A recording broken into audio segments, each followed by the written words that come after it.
Oi, pessoalzinho lindo. Bora para mais uma aulinha de sociologia, continuar os nossos movimentos sociais. Hoje a gente vai abordar o movimento LGBTQI+. Tá? Falar sobre esse tema é bastante delicado, tá? Porque ele envolve enfrentamento de religiões, algumas visões familiares que são contra a existência de gays, lésbicas e afins. Porém, essas pessoas, elas existem, elas fazem parte da nossa sociedade, da nossa comunidade, muitas vezes parte da nossa vida. Portanto, elas merecem, antes de tudo, serem tratadas com humanidade, serem respeitadas em sua humanidade. Bom, para começar a falar desse movimento, a gente vai precisar saber um pouquinho mais da história do movimento, tá? Como ele começou, como ele se desenvolveu. No dia 28 de junho de 1969, veja que diferente de outros movimentos, esse teve uma data específica, né? Na verdade, ele teve até a hora de começo. Ao menos gatilho, né, do seu começo. Na cidade de Greenwich Village, nos Estados Unidos, alguns gays, lésbicas, travestis e drag queens, elas enfrentaram os policiais e iniciaram uma rebelião. Então, essa rebelião, ela lançou as bases do movimento pelos direitos LGBT. Então, esse episódio ele ficou conhecido mundialmente como Stonewall Riot, tá? O que significa a rebelião de Stonewall. Ela teve duração de 6 dias e foi uma resposta às ações arbitrárias da polícia, tá? Que rotineiramente promovia batidas e revistas humilhantes em bares gays, né? Tendo até espancamentos, os bares gays de Nova York, tá? E no mundo todo, né? Mas no caso da rebelião foi em Nova York. Tá? Ele foi considerado, essa rebelião ela foi considerada o marco zero do movimento LGBT. Tá? E esse episódio ele é comemorado mundialmente no dia 28 de junho, que é o Dia Internacional do Orgulho LGBT. É uma data para celebrar várias vitórias, mas também para relembrar que ainda tem um caminho bem longuinho a ser percorrido aí para várias conquistas ainda, né? O movimento ele foi simultaneamente lançado no mundo inteiro. A gente está falando aqui, claro, de países democratizados, tá? Onde teoricamente a vontade do povo prevalece. A homossexualidade ela é registrada desde 1200 a.C.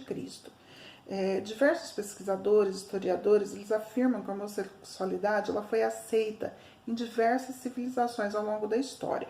Mas, apesar disso, em muitos países, gays, lésbicas, bissexuais, travestis, transexuais, várias, né, nomenclaturas aí, eles foram e ainda são constantemente violentados, presos, torturados e mortos, sem proteção de qualquer lei, tá? Essas leis, às vezes elas podem ser, essas leis, não lei, né? Essas leis, elas podem ser omissas ou elas podem conter brechas, tá? Em alguns casos, elas até respaldam essa violência contra essa comunidade. Respaldar quer dizer que elas até englobam, né? Elas até aceitam essa violência, tá? O primeiro código penal contra a homossexualidade, veja que eu estou falando de um código penal contra a homossexualidade, que pune a homossexualidade, data do século VIII. Tá? Ele pertenceu ao Império de Gengis Khan, onde a sodomia ela era punida com morte. Tá? Ser gay naquela época, ó. No Ocidente, as primeiras leis anti-homossexuais, elas foram redigidas sob influência da Inquisição. A Inquisição, acho que vocês lembram o que é, né? Veja que o professor de história, não é só o professor de inglês que me bate, não, de história também, tá? Bom, mas essas leis, elas foram publicadas em 1533, em duas vias, tá? O Bulgari Act, da Inglaterra, tá vendo? Ó, é Bulgari Act. Ah, agora a professora vai gostar de mim. E o Código Penal de Portugal, tá? Ambos em 1533. A partir disso, as leis anti-homossexuais se espalharam por diversos países do Ocidente, que por sua vez impuseram essas leis às colônias. Que nós éramos? Colônias de Portugal. Hoje a gente é colônia dos Estados Unidos, né? Mas a gente era de Portugal. Tô brincando, viu, gente? A gente ainda não é colônia dos Estados Unidos. A gente tá só se encaminhando para isso. Mas de Portugal a gente era, né? Nos países europeus, houve um grande progresso a respeito da comunidade gay. Teve a supressão, né, da maioria dessas leis, né, que puniam os homossexuais. E ainda tiveram até algumas adoções de direitos para essa comunidade. Bom, mas ainda assim, no século XIX, o escritor Oscar Wilde, né, eu não sei se vocês sabem quem é o Oscar Wilde, ele é um grande escritor, tá? Ele foi condenado à prisão e trabalhos forçados porque ele tinha um relacionamento afetivo com o filho de um lord inglês. No nazismo, os gays eles eram levados aos campos de concentração.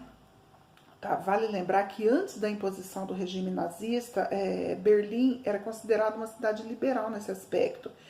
Berlim tinha até cabarés, tá, para público gay. Quem não sabe o que é cabaré, pesquisa. A violência institucional e não institucional, ela continua na maioria dos países do mundo inteiro, inclusive e principalmente nos países não democratizados.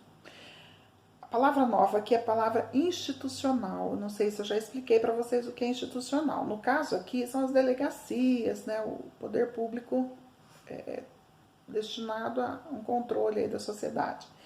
Tá, mas institucional é aquela praticada, né, em prestadoras de serviços públicos, como hospitais, postos de saúde, escola, delegacia, judiciário, ou seja, qualquer poder público, tá? Bom, teorias médicas e psicológicas tratavam a homossexualidade como uma doença mental que podia ser curada através de métodos de tortura, como castração, terapia de choques, lobotomia e até, pasmem, estupros corretivos. O importante é frisar que essas violências elas não pertencem tão ao passado assim, não é um passado assim tão distante. Até nos anos 60, a homossexualidade ela ainda era ilegal em todos os estados dos Estados Unidos. Tá? Menos em Illinois. Illinois já era permitido ser gay, mas nos outros estados não. Para vocês terem uma ideia, não sei se vocês sabem quem foi Alan Turing, né? Foi o pai da computação. Tá? Eu não sei se vocês assistiram ou já ouviram falar naquele filme O Jogo da Imitação. É um filme bem bom. O Alan Turing ele foi quimicamente castrado por ordens do governo inglês em 1952 já. Tá? Por quê? Porque ele era admitidamente gay. Então, mandar castrar o coitadinho. Tá? Em diversos países, comunidades terapêuticas particulares, tá, ainda continuam a oferecer serviços de cura gay até hoje. Tá? Ainda nessa década, a relação homossexual é crime em 73 países. Tá? Dessa lista, 13 nações em 13 deles prevalecem a pena de morte como penalidade. Ou seja, né, ser gay, ó, de novo. No Brasil, de acordo com os dados de 2016 do Grupo Gay da Bahia, o GBB, um LGBT ele é assassinado a cada 24 horas no nosso país. São números assustadores, tá? Isso porque a gente não está falando da preferência sexual de cada um, a gente está falando de seres humanos que são brutalmente assassinados. Tá? Vamos esquecer a preferência sexual, nós estamos falando de humanos, seres igualzinhos a nós, que estão sendo assassinados simplesmente pela opção sexual deles. Tá? A rebelião de Stonewall, ela teve uma série de consequências, tá? E uma delas foi a criação de 2 grupos que desempenharam um papel muito importante na história do movimento LGBT. O Gay Liberation Front, né, que é o GLF, e o Gay Activists Alliance, o GAA. Pelo amor de Deus, gente, vocês não vão falar no meu inglês com a professora não, hein? Fala assim, olha, a tia Vanderlice fala um inglês, ó, supimpa. Supimpa da minha época. Bom, continuando. Esses movimentos, tá, eles inspiraram milhares de gays e lésbicas no mundo inteiro, tá? Eles se juntaram ao movimento, tá? E eles lutaram pelos direitos civis e humanos da comunidade LGBT. A segunda onda do feminismo, nós falamos na aula passada, ela foi fundamental para a articulação lésbica. Dentro do movimento feminista, havia aí uma tensão entre as mulheres heterossexuais, porque elas consideravam as pautas lésbicas secundárias, tá? Ou perigosas, né, para o movimento. Por outro lado, as mulheres que eram homossexuais, elas desejavam se sentir contempladas pelo movimento e não se sentiam dessa forma. Tá? Isso fez com que aos poucos, né, as feministas lésbicas elas começaram a se organizar e formar um movimento próprio. Tá? Hoje, na terceira onda do movimento, tá, eles se juntaram, né, os dois movimentos se juntaram novamente e se completam. Tá? Mas na segunda onda teve aí essa divisãozinha. No Brasil, o movimento LGBT ele começa a se desenvolver a partir da década de 70. Tá? Isso meio a ditadura militar, que durou de 1964 a 1985. Tá? As publicações alternativas LGBTs elas foram fundamentais para esse desenvolvimento. Publicações aqui, gente, quer dizer os jornais, tá? Existiam alguns periódicos, né, alguns jornais destinados ao público gay. Uma dessas publicações era o Lampião de Esquina, o Lampião da Esquina, que foi fundado em 1978. Ele era abertamente homossexual, muito embora ele abordasse várias outras questões sociais. Tá? Esse periódico, ele frequentemente denunciava as violências contra os LGBT. Em 1981, um grupo de lésbicas fundou o Xana com Xana, que era comercializado no Ferros Bar, que era frequentado por lésbicas. Tá? A venda do jornal ela não era aprovada pelos donos do local. E em 1983, eles expulsaram as mulheres de lá. Tá? Aí no dia 19 de agosto desse mesmo ano, de 1983, as lésbicas, feministas e ativistas LGBTs eles se reuniram no Ferros Bar. Tá? E fizeram um ato político, tá? Que resultou no fim da proibição da venda do jornal. Mas por que eu estou contando isso para vocês? Porque esse dia ele ficou conhecido no Brasil como o Stonewall brasileiro. Tá? E por causa dele, no dia 19 de agosto, ele é comemorado o Dia do Orgulho Lésbico em todo o estado de São Paulo. Tá? Já na década de 80, ou ainda na década de 80, né, a comunidade LGBT ela sofreu assim, um grande golpe, tá? Que foi, esse golpe foi no mundo todo, né? Que foi a epidemia do HIV, tá? Que matou muitos LGBTs, né? E alterou assim, significativamente as organizações políticas do movimento. Tá? Essa síndrome ela trouxe um novo estigma para a comunidade gay. Tá? E que agora era vista como portadora e transmissora, né, de uma doença incurável. Tá? Na época foi chamada de câncer gay. Tá? As consequências dessa crise ela é sentida até hoje, tá? Em todo o mundo. As organizações internacionais como a ONU e a Anistia Internacional adotaram a sigla LGBT, lésbicas, gays, bissexuais e transexuais. Só que dentro do movimento propriamente dito, essas siglas elas variam muito. Tá? Algumas organizações elas usam LGBT, outras LGBTT, outras LGBTQ. Tá? Atualmente, a versão mais completa dessa sigla é LGBTQIA. Não, LGBTPQIA. Tá? Vou falar um pouquinho o que significa cada uma. Lésbicas, gays, bissexuais, travestis, transexuais e transgêneros, pansexuais, queer, intersex e assexuais. O sinalzinho de mais, ele é utilizado para incluir pessoas que não se sentem representadas por nenhuma dessas nomenclaturas aqui, tá? Ou que rejeitam os rótulos, né? Dessas nomenclaturas estipuladas, né? Não pertence a uma dessas categorias. Bom, mas de tempos em tempos isso muda muito, né? Eu mesmo não consigo acompanhar tantas mudanças são feitas. A última que eu fiquei sabendo aí foi o cis, né? Nem sei que há poucos dias se adotou uma nova que é o cis. Tá? Então fica muito difícil acompanhar todas as terminologias, mas o que não muda nunca, né? É que somos todos humanos e todos merecem respeitos. Eu vou falar agora um pouquinho das principais pautas, tá, do movimento. Tá? É difícil afirmar quais são as principais, né? Porque o movimento LGBT, em cada país, ele tem um contexto político diferente. Então, eu vou falar daquelas que são unânimes, tá, em todos os países, tá, principalmente no Brasil. Bom, a criminalização da homolesbo-bitransfobia, ó, trava-língua aí, hein? Homolesbo-bitransfobia.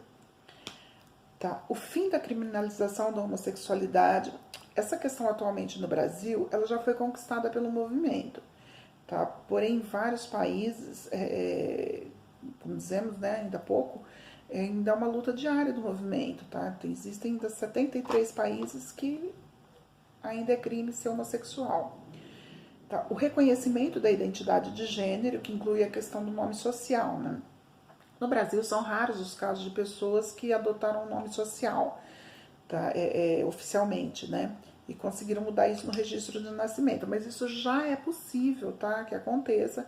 Aconteceram alguns casos, mas foram poucos. Tá? O fim da cura gay. Tá? Afinal de contas, ser gay ou lésbica, outro gênero qualquer, é uma opção sexual, não é uma doença, né, gente? Então, eu acho que isso nem precisava ser uma pauta, né? Isso tinha que ser natural. Bom, o casamento civil igualitário. No Brasil, em muitos outros países democratizados, esse direito já foi conquistado pelo movimento. Mas ainda existe uma resistência muito grande pela aceitação da sociedade. A sociedade não aceita muito o casamento gay, né? Eu tenho a felicidade de ter um casal de amigos que são, de amigas no caso, são casados, tá? Bonitinho. Bonitinho mesmo. Outra pauta, tá? A permissão de adoção por casais homoafetivos. Também esse direito já existe no Brasil, mas também, assim como o casamento, tem uma forte resistência da sociedade nesse sentido. Como se um casal gay adotar uma criança fosse uma coisa do outro mundo, né? Como se a criança fosse ser prejudicada de alguma forma. O problema aqui é que as pessoas elas confundem muito ser gay com ser promíscuo, ou ser pedófilo, né? Então acho que existe um pouquinho, estudar um pouquinho mais sobre o que é ser gay, né? Como se gay pensasse em sexo 24 horas por dia. Laicidade do Estado e o fim da influência da religião na política. Não sei se vocês sabem o que é laicidade. Laicidade significa não ter uma religião. Então, o Estado ele não tem que ser comandado por uma religião, de maneira simplista, tá? Bom, muito embora a Igreja Católica, em sua maioria, tá, não é unânime, né, mas a maioria da Igreja Católica, e mesmo o Papa ele já aceite que o gay ele faz parte da comunidade, o candomblé e o espiritismo raramente fez ou faz essa distinção. Tá? A maioria das religiões elas resistem a essa ideia de que o gay faz parte da comunidade. Tá? Uma pauta muito importante é que existam leis e políticas públicas que garantam o fim da discriminação em lugares públicos, como escolas, empresas e vários outros locais, né? A pauta LGBT no Brasil ela vem ganhando importância, sendo muito mais citada do que era antes, tanto no meio acadêmico como por políticos e pela sociedade civil. Mesmo assim, a realidade da comunidade LGBT no Brasil ela está longe de ser perfeita. Muito pelo contrário. Isso é mostrado principalmente pelos dados da violência que esse grupo enfrenta como consequência da LGBTfobia. Tá? O termo LGBTfobia ele não é tão conhecido, tá? Já que o outro normalmente mais usado, né, é homofobia. Tá? Hoje em dia a homofobia ela é conhecida como LGBTfobia. Tá? Tecnicamente, essa expressão ela se refere apenas à hostilidade direcionada a homossexuais, né, gays e lésbicas.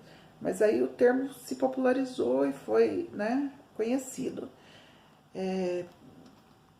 Agora, em relação aos outros termos que vêm surgindo, né, como que fica? É justamente por isso que muitas vezes, né, tem se criado termos particulares, né, para designar as intolerâncias específicas, né, que sofrem. Eu vou dar alguns exemplos aqui, que é a bifobia, desculpa.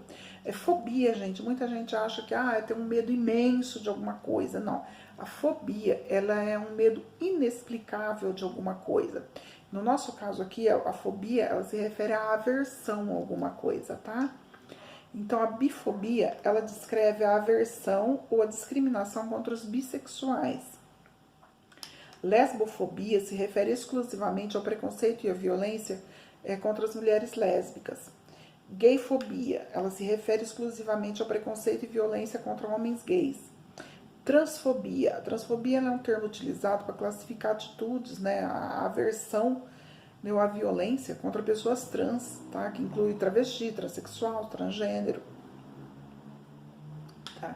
E assim por diante, tá, gente? Da mesma forma que existem diariamente novos termos, existe diariamente novos termos na fobia disso, né? Bom, agora nós vamos falar um pouquinho mais sobre um outro lado, né? Sobre, por exemplo, a LGBTfobia é crime. Não é de hoje que essa discussão existe no Brasil. O primeiro projeto sobre esse tema foi apresentado no Congresso em 2001 como um projeto de lei que recebeu o número de 5.003 de 2001. É chamado PL, tá? Projeto de lei. Quando vocês verem PL, é projeto de lei. E tinha como objetivo determinar sanções às práticas discriminatórias em razão da orientação sexual das pessoas. Tá? Já em 2000, essa PL nunca transitou, né? Em 2006, esse projeto ele acabou sendo transformado em PLC, tá? O que quer dizer Projeto de Lei Complementar, que recebeu o número de 122 de 2006. Daí ele foi apresentado pela então deputada Yara Bernardi. Daí esse projeto ele tentava alterar a lei do racismo, tá? Que é a Lei 7.716 de 1989.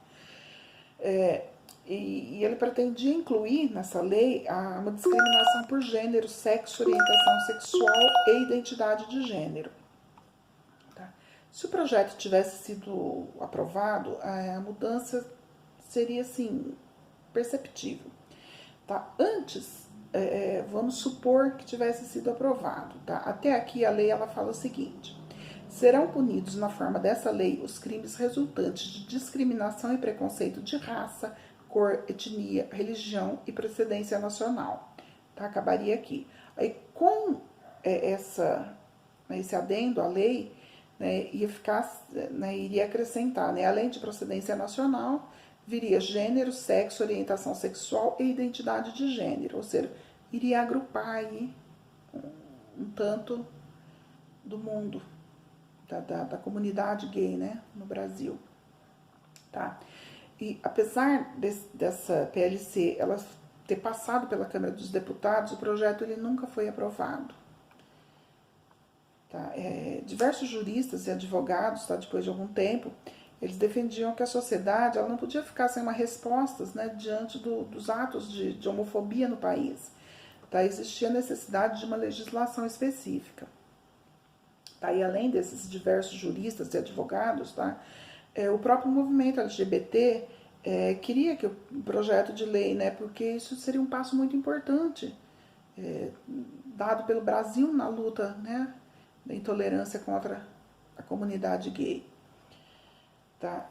Só que, porém, tá, os líderes religiosos eles entregaram no Senado um abaixo-assinado contra a lei, né, contra esse projeto de lei, a PLC, foi assinado por 1 milhão de pessoas. Tá? É muita gente, né? Essa oposição ela foi baseada na afirmação de que o projeto de lei ele feriria a liberdade religiosa de expressão. Né? Então, a pregação dos pastores e alguns padres de seus respectivos templos, por exemplo, poderiam ser enquadradas como na definição de servir como, tipo assim, como que eu vou explicar para vocês?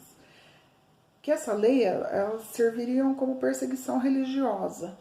Seria usada para perseguição religiosa. Tá?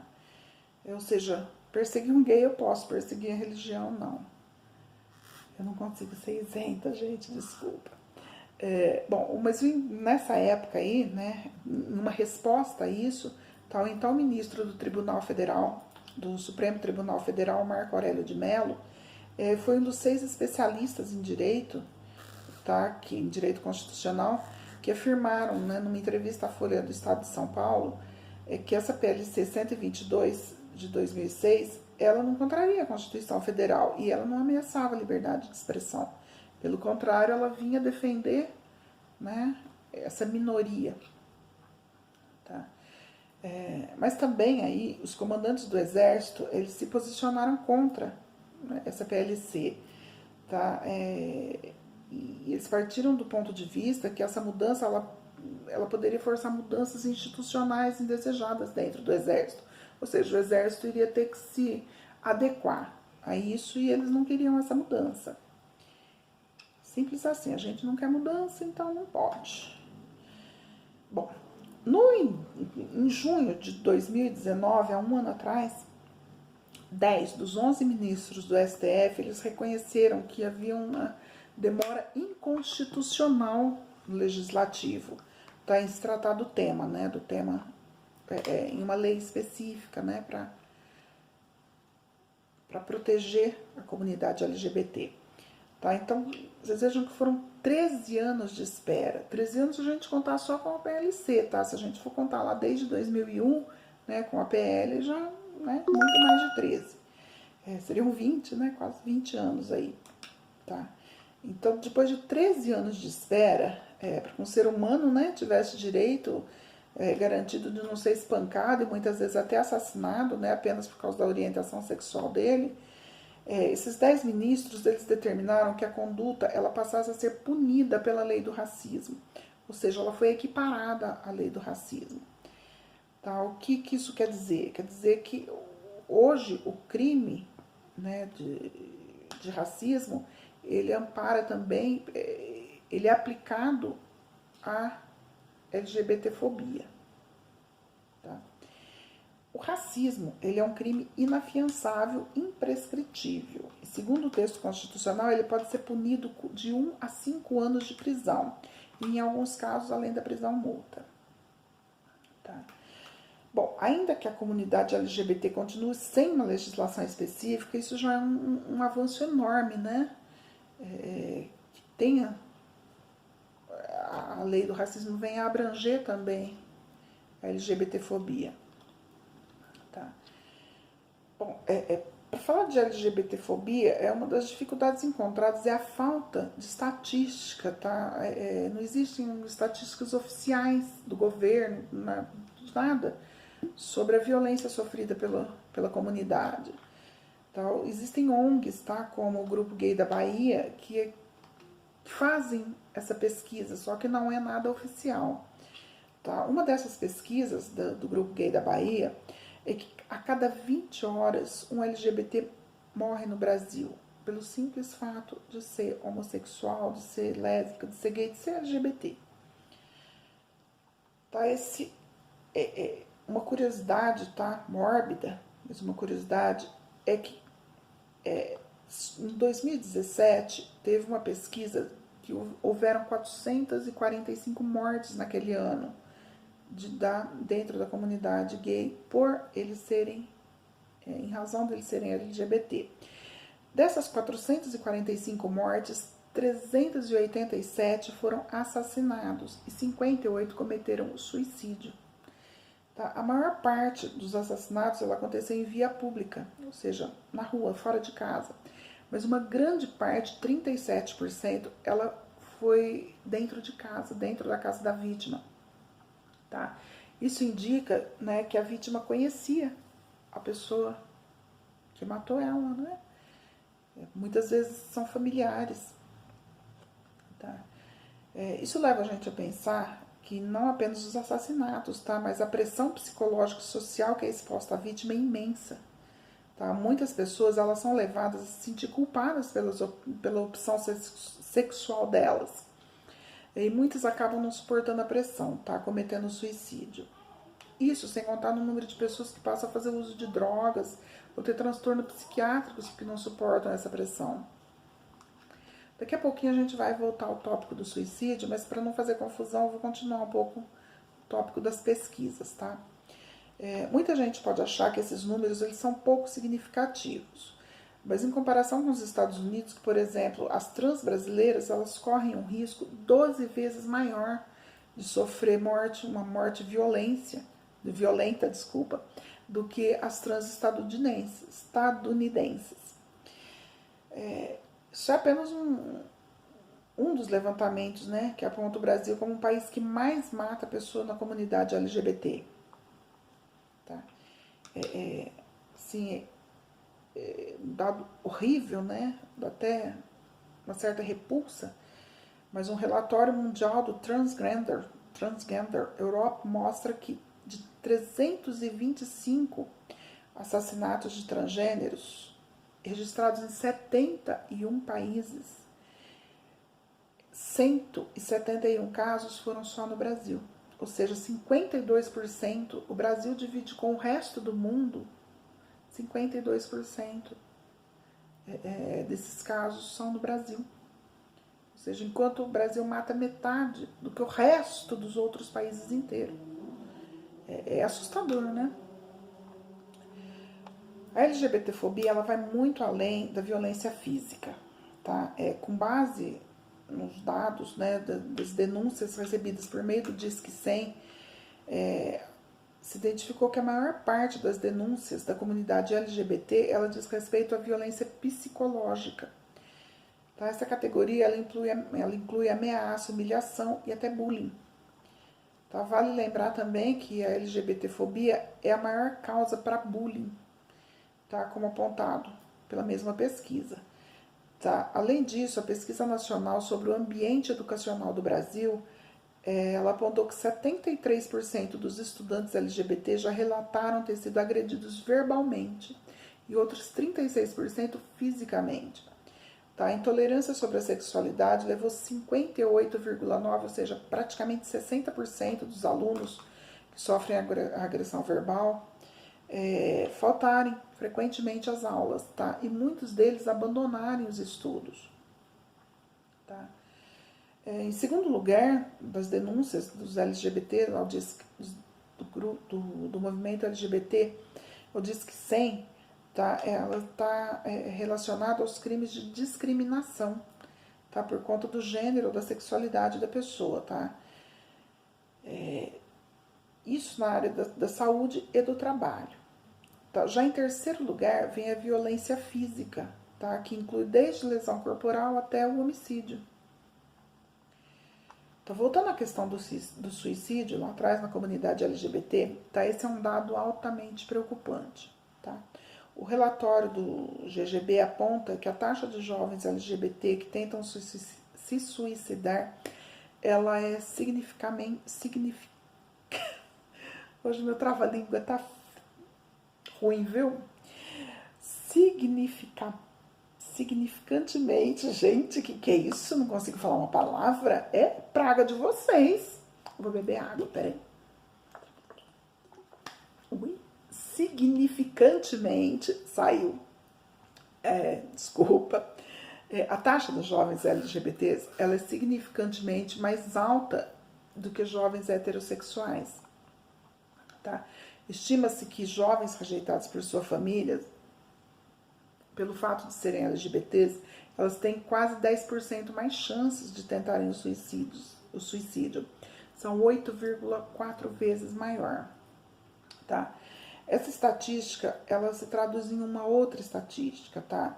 Que dentre os adolescentes, aqueles que são lésbicas, gays, bissexuais, ou que fazem parte da comunidade, têm até 5 vezes mais chances de tirarem a própria vida que os outros colegas.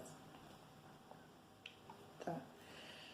Bom, amplamente marginados pela sociedade, né, as transexuais, todas as trans ali, elas recorrem à prostituição, tá, como forma de sobrevivência, porque elas não conseguem um emprego, elas não conseguem uma vida digna, em razão delas serem trans. Então, nessa realidade, elas se tornam mais vulneráveis à violência sexual, o que acaba sendo um dos principais motivos para a expectativa dessas trans. E agora eu vou falar uma coisa assustadora para vocês. A expectativa de um ser humano médio aí, né? De qualquer ser humano, a expectativa de vida dele é de 80 anos, 75, 80 anos em média. sabe qual a expectativa de vida de um trans? É de 35 anos, tá? Porque muitos deles são assassinados, né? Até sofrem violências muito grandes e acabam morrendo em razão disso. Tá? É assustador pensar isso, né? Menos da metade a expectativa de vida deles. É natural que os movimentos sexuais, é natural que os movimentos sociais eles transbordem para a esfera política, tá? Já que os governos eles foram feitos justamente para representar o interesse do povo, tá? Teoricamente representar o interesse do povo. Um exemplo desse transbordamento foi, né, aquele que a gente falou lá, né, a PL 122, PLC, né, 122, e antes disso a PL. Mas além disso, um outro texto ele foi apresentado, sim, de maneira assustadora, tá? E ele trata-se do projeto de decreto legislativo de 234, recebeu o número de 234 de 2011, que foi popularmente conhecido como a cura gay, tá? Aquilo que eu falei lá atrás, né? Como se ser gay fosse uma doença, né? Mas nesse contexto aí, os psicólogos e ativistas LGBT, eles se posicionaram contra o projeto de lei, né? Porque, né? Não consigo ser isenta, gente. Mesmo indo contra a resolução da OMS, tá esse PDC, né? O projeto de decreto, PDC, projeto de decreto legislativo, ele foi aprovado pela Comissão dos Direitos Humanos da Câmara dos Deputados em 2013.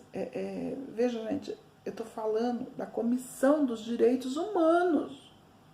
Como se ser gay, eles tiraram a humanidade do público LGBT. Ou seja, se você é LGBT, você não é humano. Porque se a própria Comissão dos Direitos Humanos aprova uma barbaridade dessas, né?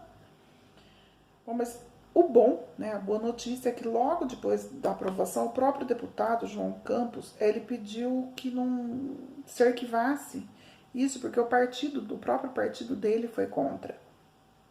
Então essa foi a boa notícia. Mas senão a gente teria aí, né, um cura gay.